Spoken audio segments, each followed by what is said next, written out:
सजा हुआ उसको बिगाड़ने की कोशिश कर रहे हैं, केवल चुनाव के लिए, केवल गुमराह करने के लिए। और आपके सामने केवल कांग्रेस की बात और कुछ नहीं है, आपको केवल हिंदुस्तान पाकिस्तान की बात, चाइना की बात आपके जबान से नहीं निकलती, जो हमारी सीमाओं पे हमें तंग कर रहा है।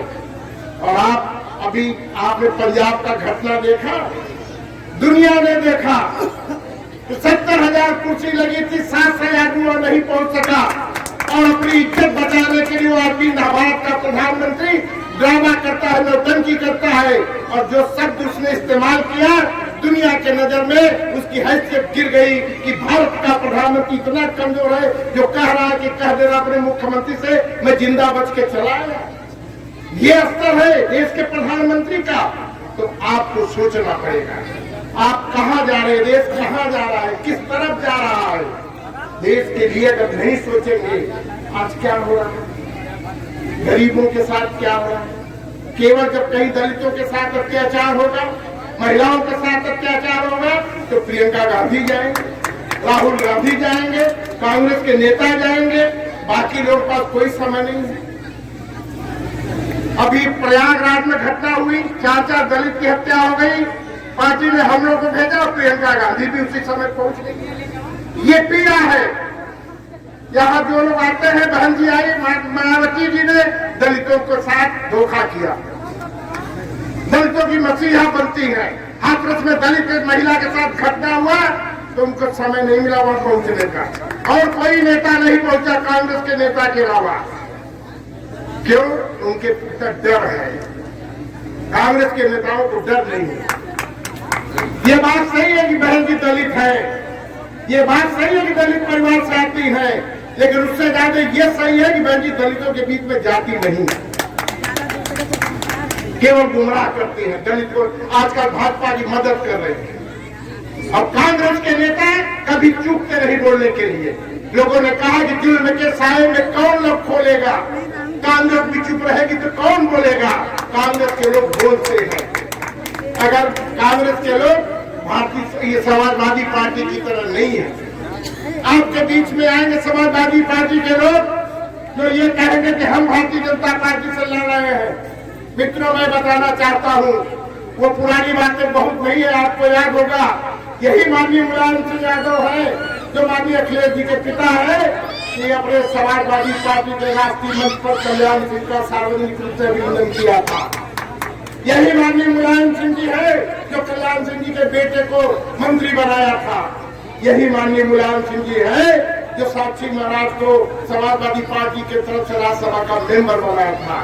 यही माननीय मुलायम सिंह जी है जो लोकसभा में मोदी जी को पूरा सत्ता में आने के लिए आशीर्वाद देते हैं। और यही मुलायम सिंह जी हैं जब 4 दिन पहले समाजवादी पार्टी के नेताओं का छापा पड़ना हुआ तो मोहन भागवत के घर जाकर के मिलने लगे।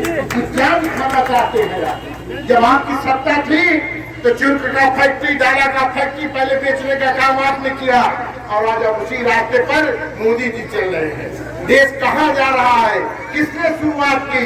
कांग्रेस के लोगों ने बनाने का काम किया, विश्वकर्मा का रोल अदा किया, और आप लोग विनाश का रोल अदा कर रहे हो और जनता के सामने गुमराहियत का शिकार उनको बनाने की कोशिश करते हो। और हम समझ नहीं पाते कि देश कहाँ जा रहा है, किस दिशा में जा रहा है। और आप खाली मजहब की बात करते हो, हिंदुत्व की बात करते हो। अरे ये क्यों आप करना चाहते? गंगा जमुनी तहजीब का ये देश है, गंगा जमुनी तहजीब का ये शहर है, इसको बर्बाद मत करो। और आप कहते हो कि कांग्रेस जो है 137वां साल में उन्होंने स्थापना दिवस का मनाया है। 137 साल में केवल 5 लोग कांग्रेस के, इनके नेहरू खानदान के लोग अध्यक्ष बने, केवल 5 लोग 137 सालों में।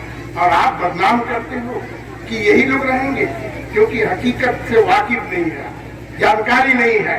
और हमारे लोग अब हमें चट्टी चौराहे पर उनको जवाब देने की जरूरत है, उनको घेरने की जरूरत है। वो किस दिशा में देश को ले जाना चाहते हैं?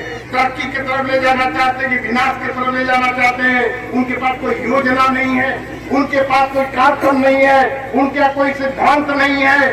वो कभी भी किसी को भी देश को बर्बाद करने की दिशा में आगे बढ़ सकते हैं। ऐसे लोगों से बचने की जरूरत है, ऐसे लोगों से देश को बचाने की जरूरत है। जब प्रियंका जी ने आज निर्णय लिया, आपको तकलीफ हो रहा है कि कैसे प्रियंका जी 40% देंगी, ये हमारा मामला है। जब हमारी इंदिरा गांधी को कांग्रेस के हमारे अभी एक जगह प्रेस कॉन्फ्रेंस चला था मिर्जापुर में, एक पत्रकार महोदय ने पूछा कि जो प्रियंका जी ने वादा किया है ये पुरुष समाज के बीच में कैसे पूरा होगा। हमने कहा कि जब इंदिरा जी को प्रधानमंत्री बनाया गया था तो पुरुष समाज नहीं था, वहां सारे कैबिनेट में लोग नहीं थे, सबने स्वीकार किया। जब हमने राष्ट्रपति महिला को बनाया तब आपको उन्होंने नहीं स्वीकार किया, क्यों गुमराह करते हो।